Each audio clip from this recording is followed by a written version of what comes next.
On Tuesday, 10 states will pick their choice for which Republican takes on President Barack Obama in the fall. Of the Super Tuesday group, Ohio may provide the most critical look at who can unite the GOP. There really isn't much difference between Republicans and Democrats.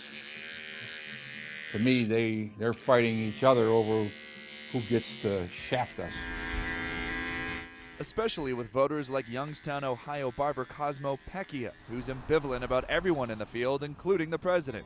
He's a swing voter who is in the working class. They're the people who populate the industrial heartland, from factory workers to those working behind the bar, serving tables and cooking dinner. I definitely want Barack Obama out of there. I'm going to go with who I think will beat him. Mary Louise Julian thinks Mitt Romney should be the Republican pick. I would say in order, maybe Santorum, Gingrich, and Mitt Romney. While Mike and Susan Scheidler prefer Rick Santorum. You know, Mitt comes across as, and I don't think he means to, but he kind of comes across as one of the 1%, you know. To me, he sort of seems like the guy next door that you could live next door to. And, you know, he doesn't, I'm sure he has money, but he doesn't flaunt that.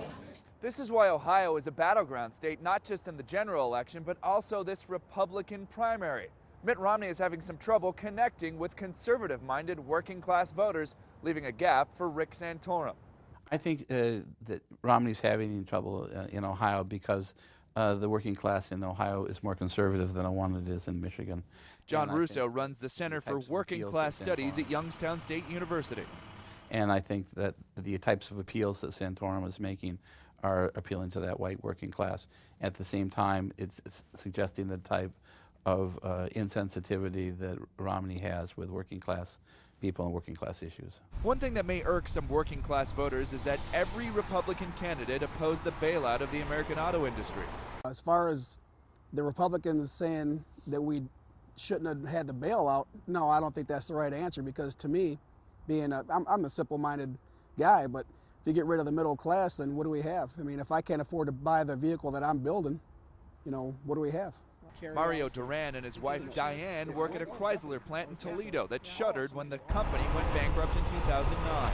It would have just been a trickle effect, and it would have been horrible for everybody, for all the middle class. James Faison says he was out of work for a year and can't imagine life without Chrysler. I mean, for the local economy around here, and for myself, it's a blessing that we're able to come back to work due to the president's decision to save the auto industry.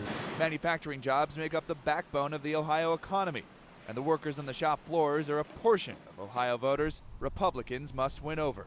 John Mone, Associated Press, Columbus, Ohio.